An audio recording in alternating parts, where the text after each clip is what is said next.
gaur hemen elkartu gara ozen salatzeko.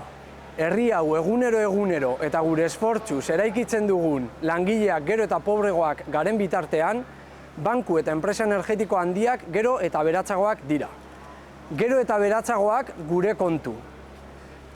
Etxegabetxeetan, energia pobrezian, prekarizazioan oinarritzen dituzte euren irabaziak.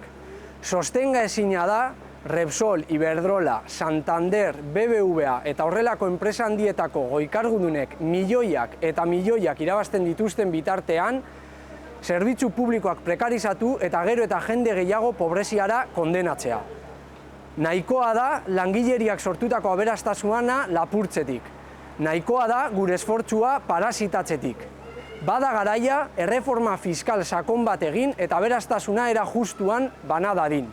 Euskal Herriak burujabetza behar du, merkatuan esku hartu eta hain oinarrizkoak diren energia eta etxabizitza bezalako eskubideak bermatzeko. Soldatak eta pentsioak igo behar dira bizitzaren garestitzeari aurre egiteko. Eta noski, urgentea da zerbitzu publikoetan inbertsio errealak egitea, osasuna, hezkuntza eta azken finean bizi duin bat denoi bermatu ahal izateko. Bada garaia, herriak sortzen duen aberastasuna herriarentzat izan dadin.